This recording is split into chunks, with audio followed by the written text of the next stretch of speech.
আসসালামু আলাইকুম প্রিয় শিক্ষার্থী, আমি মোহাম্মদ রায়হান ইবনে জাফর, প্রভাষক, গণিত বিভাগ, মাইলস্টোন কলেজ, উত্তরা, ঢাকা। প্রিয় শিক্ষার্থী, তোমাদেরকে প্রথম লেকচারে আমি বিন্যাস সমাবেশের সূত্রগুলো এবং 1 থেকে 5 পর্যন্ত এমসিকিউ করিয়েছি এবং বিভিন্ন বিন্যাস সমাবেশের সূত্রগুলো তোমরা দেখেছো। প্রিয় শিক্ষার্থী, আজকে বাকি বিন্যাস সমাবেশের এমসিকিউগুলো দেখব। তার দেখার আগে তোমাদেরকে একটি সতর্ক করি যে এই করোনা মহামারীতে তোমরা যে যার বাসায় অবস্থান করবে, নিজে সচেতন হবে, সরকারের দেওয়া স্বাস্থ্যবিধি মোতাবেক চলবে। প্রিয় শিক্ষার্থী, চলো আমরা তারপরের অংশ দেখি। আমরা বোর্ডে দেখো বোর্ডের 6 নাম্বারটা, গ্রামীণ ফোন কোম্পানির যে মোবাইল সংযোগ দিচ্ছে তা 11 অঙ্কের এবং প্রথম 3টি অঙ্ক 017 হলে সর্বোচ্চ কতটি সংযোগ দিতে পারবো? প্রিয় শিক্ষার্থী, এই অঙ্কটা করার জন্য তোমাদের যে প্রয়োজনীয় সূত্র আমি বিন্যাসে দিয়েছি, সেই সূত্র অনুযায়ী আমি করব। আসো দেখি আমরা সমাধান করি। এই অঙ্ক করতে কি লাগবে? সমাধান দেখো, গ্রামীণ ফোনের আমাকে বলছে 11 অঙ্কের, 11টা ডিজিট থাকবে এখানে। 1 2 3 4 5 6 7 8 9 10 11। 1 2 3 4 5 6 7 8 9 10 11। 11 ডিজিট বা অঙ্কের জন্য আমি 11টা ঘর বানাবো। 11টার জন্য আমাকে বলছে প্রথম 3টি অঙ্ক 017। এই কথার অর্থ এই গ্রামীণ ফোন কোম্পানির জন্য, গ্রামীণ সিম চেনার জন্য বা নাম্বার চেনার জন্য আমাকে 017 এই অংশটা বলে দিয়েছে। এই অংশটা বলার কারণে আমি বুঝতে পারবো এটা গ্রামীণ ফোনের। এই যেহেতু এই অংশটা বলে দিছে, অর্থাৎ এই ডিজিটটা কি হবে, এটা ফিক্সড থাকবে। ফিক্সড, প্রথম 3টা ডিজিট ফিক্সড। বাকি যে দেখো কয়টা আছে, 1 2 3 4 5 6 7 8। বাকি এই 8টা ডিজিটে 8টা অঙ্কে 8টা সংখ্যা বসাতে পারবো। প্রিয় শিক্ষার্থী, সংখ্যা তাহলে কত? 0 থেকে 9 পর্যন্ত মোট কয়টি আছে? 10টি। আমার অঙ্ক সংখ্যা আছে কয়টি? 10টি। এই 10টি কি করব, আমি এখানে 0 বসাইতে পারবো, আবার 1 বসাইতে পারবো, 2 বসাইতে পারবো, 3 বসাইতে পারবো। অর্থাৎ 0 থেকে 9 পর্যন্ত পুরা সম্পূর্ণ ডিজিটটা আমি এই প্রতিটা ঘরে বসাইতে পারবো, এখানে বসাইতে পারবো। আবার একই রকম এখানে বসাইতে পারবো, আবার একই রকম এখানে বসাইতে পারবো, আবার এখানে বসাইতে পারবো। বিভিন্নভাবে আমি প্রত্যেকটা এই 8টি ঘরে আমি এই 0 থেকে 9 পর্যন্ত প্রত্যেকটা ডিজিট কিন্তু বসাইতে পারবো। তো প্রিয় শিক্ষার্থী, আমরা বিন্যাসের এমন একটা সূত্র করেছিলাম, সেটা হচ্ছে কি, পুনরাবৃত্তি যদি হয় তাহলে সেই সূত্রটা কি তোমরা জানা আছে, সেটা হচ্ছে n to the power r। এই সূত্র দিয়ে আমরা অঙ্কটা করব। তাহলে এখানে দেখো মোট আমার সংখ্যা আছে কয়টি? 10টি। আর আমি পরিবর্তন করব, অর্থাৎ বিন্যাস করব কতটি? 8টি। অর্থাৎ r ইকুয়াল টু কত? 80। তাহলে আমার বলছে সর্বোচ্চ কতটি সংযোগ দিতে পারবে? তাহলে সর্বোচ্চ সংযোগ সংখ্যা সমান হবে কি? n to the power r, that means 10 to the power 8। এটা হবে আমাদের অ্যান্সার। প্রিয় শিক্ষার্থী, তোমরা 6 নাম্বার এমসিকিউটা বুঝতে পেরেছো যে এটার আমার উত্তর হবে কি? তাহলে ক নাম্বার। নাম্বারটা দেখো, যে কোনো শর্ত ছাড়া 0,1,7,1,2 অঙ্কগুলো দ্বারা 6 অঙ্কের কতগুলো অর্থপূর্ণ সংখ্যা পাওয়া যাবে? প্রিয় শিক্ষার্থী, আমরা বিন্যাসে এই ধরনের অঙ্ক আমরা অর্থপূর্ণ জোড় সংখ্যা, অর্থপূর্ণ বিজোড় সংখ্যা করেছি। আমরা এই অঙ্কটা করব। দেখো সবাই, সমাধান। এই এমসিকিউটা আমি কিভাবে করব? দেখো আমার টোটাল কয়টা অঙ্ক আছে? 6টি। 0 1 7 1 1 2 টোটাল কয়টি আছে? 6টি। 1 1 1 কয়টি আছে? 3টি। তাহলে এদের বিন্যাস সমান সমান ফ্যাক্টোরিয়াল 6 ডিভাইড বাই ফ্যাক্টোরিয়াল 3। এটা হচ্ছে 6 অঙ্কের বিন্যাস। এরপরে দেখো, যেহেতু শূন্যর একটা ব্যাপার আছে, শূন্য যদি কখনো সামনে রাখি তাহলে কি হবে? দেখো 1 2 3 4 5 6 শূন্য যদি কখনো সামনে রাখো তো সেই শূন্যর কোনো দাম নেই। অতএব শূন্যটা বাদ দিয়ে আমার অবশিষ্ট ঘর আছে কয়টি? 1 2 3 4 5, 5টি। তাহলে অবশিষ্ট এইটার বিন্যাস কি হবে? যেহেতু বাদ দিয়ে, তাহলে ফ্যাক্টোরিয়াল 5 ডিভাইড বাই, এখানে 1 কয়টা আছে? 1 আছে 3টি, তাহলে ফ্যাক্টোরিয়াল 3 করার পরে এটা বের করবা। তাহলে এটা করলে আসবে একটা, আর এটা করলে আসবে। এরপরে আমাকে বলছে কি? অর্থপূর্ণ সংখ্যা। এই অর্থপূর্ণ সংখ্যা বললে আমার 6টা থেকে যে 5টা আছে সেই 5টা বিয়োগ দিলে অর্থপূর্ণ সংখ্যা পাওয়া যাবে।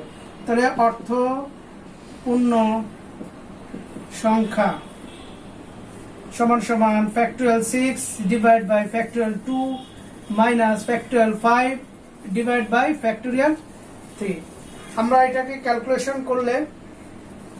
করলে এখান থেকে 120 অর্থাৎ 120 পাওয়া যায়। প্রিয় শিক্ষার্থী, তোমরা ক্যালকুলেটর দিয়ে এটা করতে পারো, করে দেখো এই দুইটা বিয়োগ করলে এটা পাওয়া যায়। তাহলে আমার 7 নম্বরের অ্যান্সার হবে কি? খ। প্রিয় শিক্ষার্থী, আমরা 8 নম্বর প্রবলেমে 8 নম্বরটা আছে 6 জন বালক 4 আসনের একটি বেঞ্চে কতভাবে বসাতে পারে। এই অঙ্কটা দেখো যে 6 জন বালক আছে, 4টা আসনের বেঞ্চ আছে। এই বেঞ্চে আমি কিভাবে বসাবো মানে এই সাজানো যে সংখ্যা সেটা হচ্ছে বিন্যাস। হ্যাঁ, তাহলে আপনি দেখো আমার টোটাল আছে বালক কয়জন? 6 জন। তাহলে আমাকে বসার স্থান আছে কয়টি? আসন আছে কয়টি? 4টি। তাহলে আমার এই 8 নম্বর অঙ্কটা হবে কি? এমসিকিউটা 6 জন থেকে আমি বসাবো কয়জনকে? 4 জনকে। এটা হবে অ্যান্সার। এই অঙ্কটা খুবই সহজ। তাহলে 6 জন থেকে 4 জন বসাবো, তার সাজানোর সংখ্যা হবে 6p4। তাহলে এটার অ্যান্সার কত হবে? 8 নাম্বারটা ঘ নাম্বার। প্রিয় শিক্ষার্থী, তোমরা বুঝতে পেরেছো? তারপরে ভিন্ন ভিন্ন ধরনের মুক্তার একটি ব্যান্ডে লাগিয়ে কত রকমের একটি হার তৈরি করা যায়, এই এমসিকিউটা আমরা করব। তোমরা অলরেডি এইটা বিন্যাস সমাবেশের যে সূত্রগুলো নিয়ে আলোচনা করেছিলাম সেই সূত্রতে তোমরা অলরেডি পড়েছো। আমি বিন্যাসে এটা বলেছি যে হার, মুক্তার হার, নেকলেস যদি পুঁথি দিয়ে বা এই মুক্তা দিয়ে যদি লাগাইতে বলে বা কোনো কিছু হার তৈরি করতে বলে, তার সূত্রটা আমরা শিখেছি। তো আমরা দেখি এই এমসিকিউ এর সমাধানটা তাহলে কি হবে। আমরা দেখো এখানে আমার মুক্তা আছে কয়টি? 10টি। তাহলে n = 10। আর এখানে যেহেতু হার তৈরি কথা বলেছে, আমার হার তৈরি করার মানে চক্র বিন্যাস সমান সমান আমরা জানি ফ্যাক্টোরিয়াল n-1 ডিভাইড বাই 2। আমরা জানি হার তৈরির ক্ষেত্রে যে 2 দ্বারা ভাগ করতে হয়, কারণ একটা হার তৈরি যদি করতে চায়, হারকে তুমি ওপাশ এবং এপাশ যেখান থেকেই দেখো সব একই মনে হবে। যেহেতু একটা হারের বৈশিষ্ট্য ডান পাশ এবং বাম পাশ একই রকম মনে হয়, এই কারণেই যে আমার কি করতে হবে, যা বিন্যাস করব তার বিন্যাসকে 2 দ্বারা ভাগ করে দিতে হবে। তাহলে ভাগ করলে আমার 10-1 ফ্যাক্টোরিয়াল চিহ্ন দিব ডিভাইড বাই 2, অর্থাৎ এটাকে করলে হবে ফ্যাক্টোরিয়াল 9 ডিভাইড বাই 2। আমার এটা হবে অ্যান্সার। তাহলে 10টা মুক্তা দিয়ে একটি হার তৈরি কতভাবে সাজানো যাবে, কত রকমের একটি হার তৈরি করা যাবে, অ্যান্সারটা হবে ঘ নাম্বার। প্রিয় শিক্ষার্থী, তোমরা এটা বুঝতে পেরেছো? আসো দেখি আমরা 10 নম্বরের দিকে যাব। 10 নম্বরটি দেখো, প্রতিবারে প্রথম এবং শেষে ইউ রেখে ক্যালকুলাস শব্দটির অক্ষরগুলিকে কতভাবে সাজানো যায় তা নির্ণয় করো। দেখো এই অঙ্কটা বলছে আমার ক্যালকুলাস যে শব্দটা আছে কিভাবে করব এমসিকিউটা, সমাধানটা খেয়াল করো।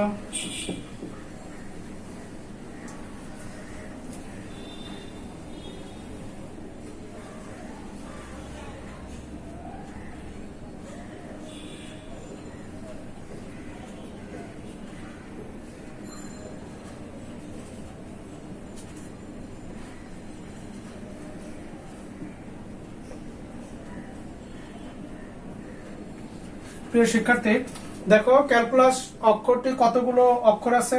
এখানে টোটাল 8টা আছে। 1 2 3 4 5 6 7 8, 8টি অক্ষর আছে। আমাকে কন্ডিশন বলে দিছে প্রথম এবং শেষে ইউ রেখে, তাহলে প্রথম এবং শেষে যদি ইউ থাকে তাহলে ইউ প্রথম এবং শেষে ইউ থাকলে কখনো ইউ এই দুই ইউ এর কখনো বিন্যাস হবে না, এটা কি থাকবে? ফিক্সড থাকবে। তখন এটা ফিক্সড, এটা ফিক্সড, এটা ফিক্সড। বাকি অবশিষ্ট যে অক্ষর আছে সেটা আমি লিখে দিব সি এ এল সি এল আর হচ্ছে এস। তাহলে আমার বিন্যাস হবে কি 1 2 3 4 5 6, এই 6টাকে নিয়ে এবার বিন্যাস করব। তাহলে এই 6টাকে যদি বিন্যাস করি তাহলে আমার আছে প্রথম এবং শেষে রেখে 6টি এ এল সি এল এস, 6টি। এখানে সি আছে কয়টি? 2টি। তারপরে এল আছে কয়টি? 2টি। এই তাহলে আমার এর বিন্যাসটা হবে কি? তাহলে বিন্যাস সমান সমান ফ্যাক্টোরিয়াল 6 ডিভাইডেড বাই ফ্যাক্টোরিয়াল 2 গুণন ফ্যাক্টোরিয়াল 2। এটাকে যদি আমরা হিসাব করি তাহলে কত আসবে?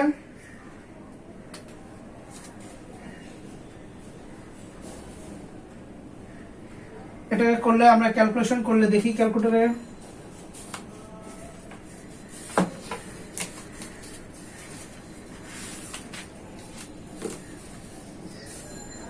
হ্যাঁ, টোটাল আসতেছে কত? 180। প্রিয় শিক্ষার্থী, তোমরা 10 নম্বর এটা বুঝতে পেরেছো যে ক্যালকুলাস শব্দটা আমাকে বলছে যে প্রথম এবং শেষে যদি ইউ বলে তো প্রথম আর শেষে ইউ যে দুটা অক্ষর ফিক্সড, আর বাকি 6টা নিয়ে আমার বিন্যাস করব, যার মধ্যে সি 2টি আর এল 2টি। তা তার বিন্যাস সংখ্যা হবে ফ্যাক্টোরিয়াল 6 ডিভাইড বাই ফ্যাক্টোরিয়াল 2 গুণন ফ্যাক্টোরিয়াল 2। যদি এটা আমরা ক্যালকুলেশন করি তাহলে আসে 180। তাহলে এটার উত্তর হবে কি? খ নাম্বার। প্রিয় শিক্ষার্থী, আমরা চলো 11 নাম্বার। দেখো NC10 ইকুয়াল টু NC6 হলে n এর মান কত? তোমরা জানো এটা হচ্ছে সমাবেশ। এই সমাবেশের অঙ্ক করতে গেলে আমি কতগুলো সূত্র তোমাদের প্রথম লেকচারে অনেকগুলো সূত্র লিখিয়ে দিয়েছি, ওই সূত্র অনুযায়ী তোমাদেরকে এটা কাজ করতে হবে। দেখো আমরা এই অঙ্কটা কিভাবে করব।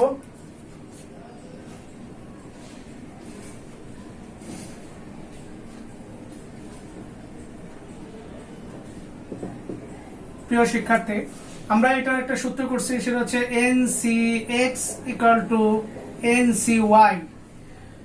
n এর মান যদি এরকম হয় আর x এবং y এর মান হিসেবে যদি ধরি, আমরা n এর মানটা বের করতে পারবো x plus y equal to কত? n। আমরা এই ফর্মুলাটা প্রথম লেকচারে শিখেছি, আমরা ঠিক সেভাবে বের করব। তাহলে হবে 10 প্লাস 6 সমান সমান কত? n। তাহলে n ইকুয়াল টু কত হবে? 16।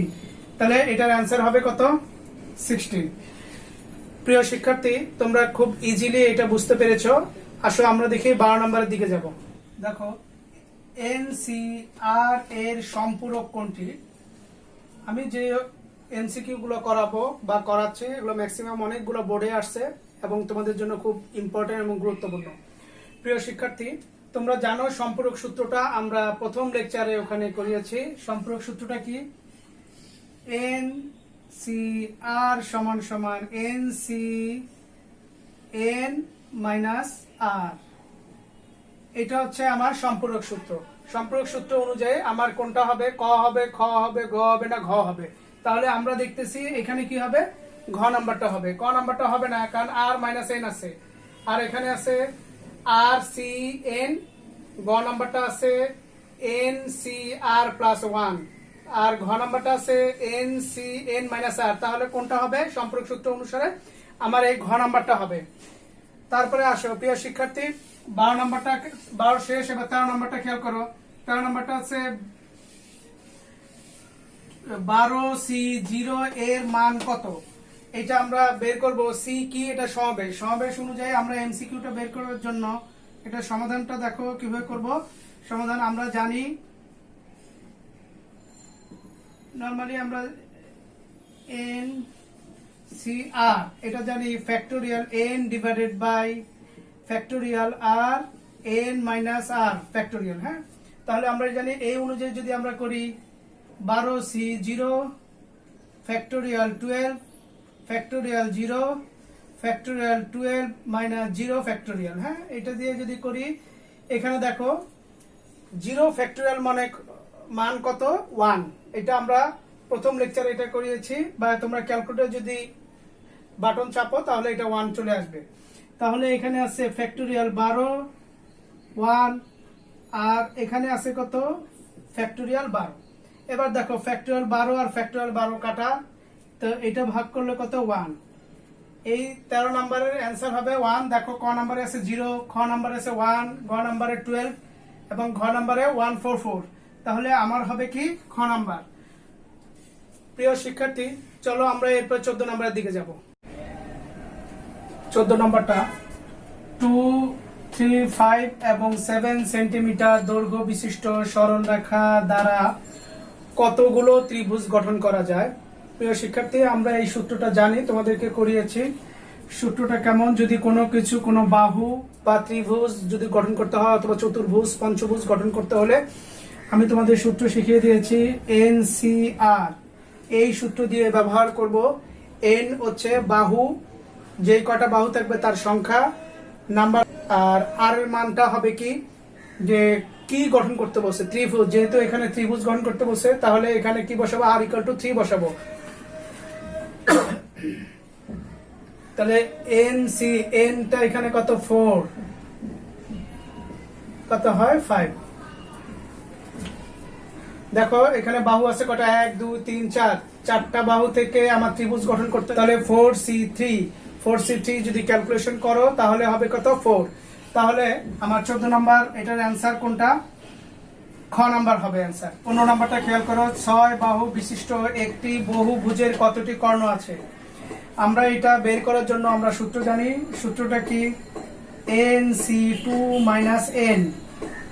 এই সূত্র অ্যাপ্লাই করে আমরা বের করতে পারবো। অর্থাৎ n এর মান কত, 6 বাহু 6C2 - 6, আর এটাই করলে 6 factorial 6 divide by 2, 6 minus 2 factorial minus 6।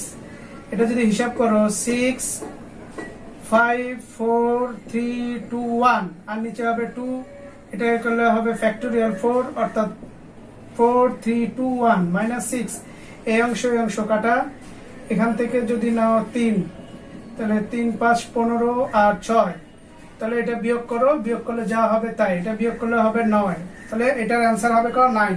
তাহলে আমরা 15 নাম্বারটা দেখতে পাচ্ছি যে অ্যান্সার হবে কত খ। এরপরে আমরা আসলে 16 নাম্বারের দিকে চলে যাব। দেখো 60টি জিনিস সমান 4 ভাগে ভাগ করলে সমাবেশ সংখ্যা কত হবে। এই জাতীয় যতগুলো অঙ্ক আছে, অর্থাৎ আমি বিষয়টা লিখে রেখেছি, এই টেকনিকটা তোমাদের অবলম্বন বা কৌশলটা অবলম্বন করতে হবে। সেটা কি, m সংখ্যক বস্তু যে কোনো ভাগে ভাগ করলে সমাবেশ সংখ্যা বের করার পদ্ধতিতে কি, দেখো যেই সংখ্যাটা দেওয়া থাকবে সেই সংখ্যাটা এইভাবে লিখতে হবে টুয়াইস m। আমি টুয়াইস m হিসাবে কল্পনা করেছি। m সংখ্যক যদি বস্তু হয় তাহলে twice factorial twice m divide by, মানে যে ভাগে ভাগ করার কথা বলবে, 4 ভাগে বললে এখানে 4, 2 ভাগে বললে এখানে 2, এই ভাগ সংখ্যা এখানে লিখতে হবে, তার ফ্যাক্টোরিয়াল করতে হবে। আর এখানে যেটা আছে ওই সংখ্যার এমটাকে ফ্যাক্টোরিয়াল করতে হবে, আর এখানে ভাগ সংখ্যা যা দেয়া করবো উপরে পাওয়ার হিসেবে সেটাই যাবে। আমরা দেখি এই অঙ্কটা করব। দেখো এখানে বসে 60টি জিনিস, তাহলে এখানে বসাবো 6 ফ্যাক্টোরিয়াল ডিভাইড বাই কয় ভাগে, এখানে সমান 4 ভাগে, তাহলে ফ্যাক্টোরিয়াল 4 ডিভাইডেড বাই, এখানে যদি তুমি এইভাবে বানাও 2 ইন্টু m করো তাহলে 2 ইন্টু কত 15, অর্থাৎ এখানে কত হয় 15, আর এখানে ভাগ সংখ্যা যা থাকবে পাওয়ার এখানে তাই থাকবে, আর ভিতরে একটা ফ্যাক্টোরিয়াল চিহ্ন দিতে হবে। প্রিয় শিক্ষার্থী, দেখো এটা বের করার পদ্ধতি কি, দেখো এই অনুযায়ী আবার, তাহলে আমার উত্তর কোনটা হবে, খ নাম্বার। প্রিয় শিক্ষার্থী আবারও খেয়াল করো, এখানে দেখো আমার বলছে কি 60টি, এই 60টিকে আমি লিখতে পারবো 2 ইন্টু 15 ফ্যাক্টোরিয়াল ডিভাইডেড বাই, কত ভাগে বলছে 4 ভাগে, যেই ভাগের সংখ্যা বলবে সেই ভাগ দিয়ে এখানে ভাগ লিখতে হবে সেটা, তাহলে ফ্যাক্টোরিয়াল 4, এখানে কত এমটা 15 ফ্যাক্টোরিয়াল ডিভাইড বাই পাওয়ার কত 4। এই তো এইভাবে যেটা হয় সেটা আমরা বের করবো। এই জাতীয় অঙ্ক আমরা চলো আর একটা করি। 17 নম্বরের অঙ্কটা আমরা করব। 6 জন শিক্ষার্থীকে সমান সংখ্যক শিক্ষার্থীর দুটি দলে কত রকমের বিভক্ত করা যায়। ওই আগের 16 নম্বর এবং 17 নম্বরটা সেম, আমরা তোমার বলে দিয়েছি সূত্রটা। তাহলে কি হবে, সমান ভাগে যদি কোনো কিছু ভাগ করতে বলে, 4 ভাগে বলুক, যে কোনো ভাগে যদি এরকম বলে, তার বিন্যাস সংখ্যা বের করতে হলে আমার সূত্র হচ্ছে twice M factorial twice M divide by factorial ভাগ সংখ্যা ইনটু এখানে যে এম আসবে সেই এম এর ফ্যাক্টোরিয়াল করতে হবে এবং উপরে ভাগ সংখ্যা। এই অনুযায়ী আমার এটা দেখো, তাহলে এটা কি হবে, এখানে 6 আছে, তাহলে 2 ইন্টু 3 ফ্যাক্টোরিয়াল ডিভাইডেড বাই, এখানে কয় ভাগ বলছে, দুটি, তাহলে ফ্যাক্টোরিয়াল 2, আর এখানে এম এর মান কত 3 ফ্যাক্টোরিয়াল, আর পাওয়ার হবে কি 2। তাহলে এটা করে 6 ফ্যাক্টোরিয়াল করলে হবে 6 5 4 3 2 1, আর নিচে হবে 2 ইন্টু 1, আর এখানে আসে কত 3 ফ্যাক্টোরিয়াল করলে আমার এখানে আসে 3 ইন্টু 2 স্কোয়ার, অর্থাৎ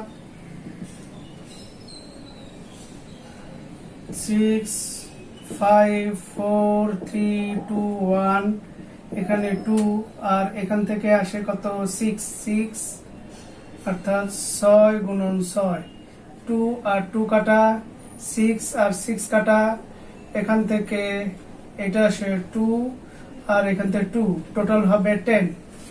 তাহলে প্রিয় শিক্ষার্থী 17 নম্বর অ্যান্সারটা হবে কত, ক। প্রিয় শিক্ষার্থী, এই জাতীয় যতগুলো অঙ্ক আছে সবগুলো অঙ্ক এইভাবে এই সূত্রের মাধ্যমে করবা।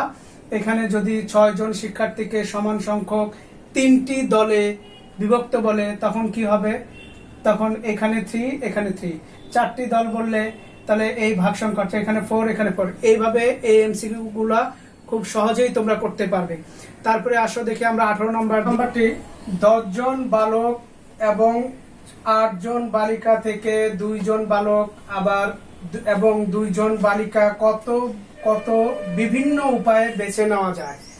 আমরা 18 নম্বর প্রশ্নটা খেয়াল করি। এই ম্যাথটা তোমরা জানো, বেছে নেওয়া মানে কি, সমাবেশ। তাহলে আমি 10 জন বালক আছে, নিব কয়জন, 2 জন বালক, আবার 8 জন বালক আছে, বালিকা আছে, তার থেকে 2 জন নিব। তাহলে এটার সমাধানটা আমি কিভাবে করব, আমরা জানি। তাহলে 10 জন বালক থেকে 2 জন, আবার নিব 8 জন থেকে 2 জন, এই তাহলে 10C2 গুণন 8C2, কারণ 10 জন বালক থেকে নিতে হবে 2 জন, আবার 8 জন থেকে নিতে হবে 2 জন। তাহলে কত উপায় বেছে নেওয়া যায় জানো, এটা সমাবেশ। তাহলে আমরা এটা করব, এটা হিসাব করো, ক্যালকুলেশন করলে এটার মান আসবে 1260। এটার উত্তর হবে ঘ নাম্বারটা। প্রিয় শিক্ষার্থী, চলো আমরা 19 নাম্বারের দিকে যাব। আমেরিকা শব্দটির বর্ণগুলি হতে প্রতিবারে 3টি বর্ণ নিয়ে গঠিত ভিন্ন ভিন্ন শব্দের সংখ্যা কত হবে।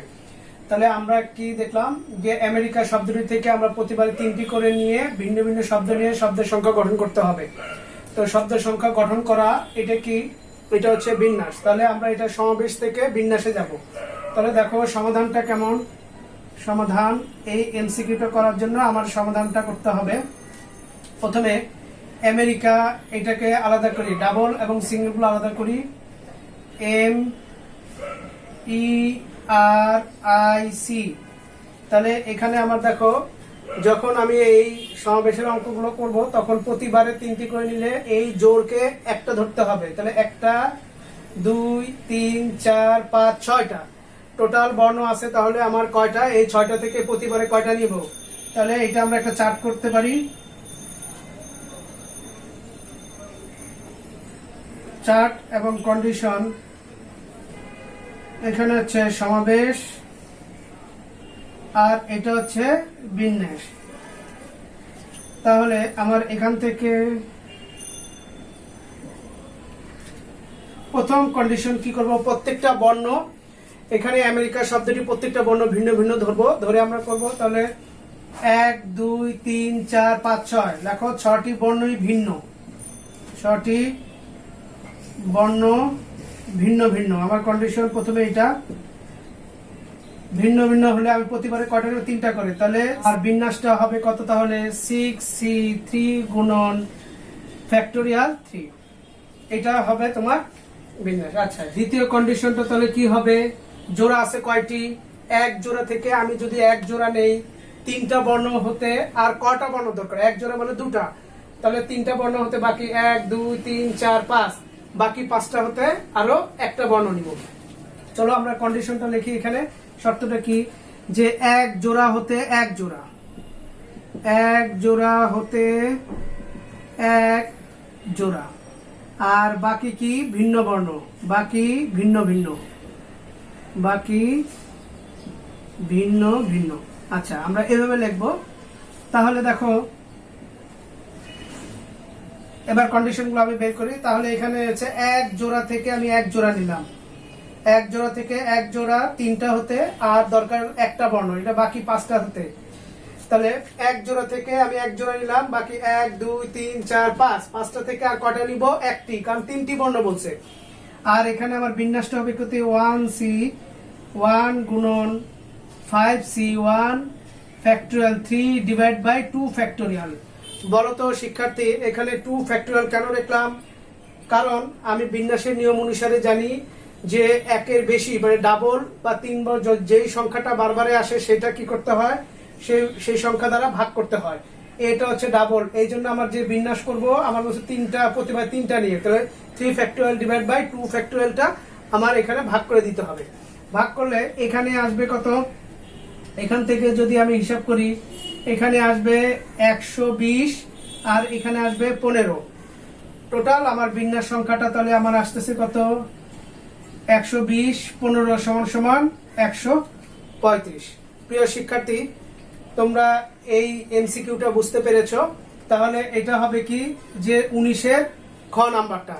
চলো আমরা দেখি 20 নাম্বারের দিকে যাই। ডিগ্রি শব্দটির বর্ণগুলো থেকে প্রতিবারে 1 নাম্বার কথা, 4টি ভিন্ন ভিন্ন বর্ণ নিয়ে বাছাই সংখ্যা 6c4। 2 নাম্বারটা বলছে 2টি ভিন্ন এবং 2টি অভিন্ন বর্ণ বাছাই সংখ্যা 3c2 গুণন 2c2, কথাটা ঠিক আছে। তারপর 3 নাম্বার, একটি ভিন্ন ও 3টি অভিন্ন বর্ণ নিয়ে বাছাই সংখ্যা 3c1 গুণন 3c3। দেখো এই 3টা থেকে 3টা আর এই 3টা থেকে একটা, তাহলে সংখ্যা 1। এখানে আমি দেখতেছি 1 নাম্বারটা হবে না, 2 এবং 3। প্রিয় শিক্ষার্থী দেখো 2 এবং 3 কোথায় আছে, গ নাম্বারে, অতএব গ নাম্বারটা এটা অ্যান্সার হবে। প্রিয় শিক্ষার্থী, আমরা এখানে এক এক করে 20টা এমসিকিউ করিয়েছি। এই 20টা এমসিকিউ যদি মনোযোগ দিয়ে করতে পারো, বইয়ের ভিতরে এবং বাইরে কখনো এমসিকিউ আসলে এর মধ্যেই আশা করা যায় ইনশাল্লাহ পারবে। তবে প্রিয় শিক্ষার্থী, আজকে এই পর্যন্তই। সবাই ভালো থাকো, সুস্থ থাকো এবং নিজে সচেতন থাকে। স্বাস্থ্য সচেতন সরকারি বিধি মেনে নিজের বাসায় অবস্থান করবে।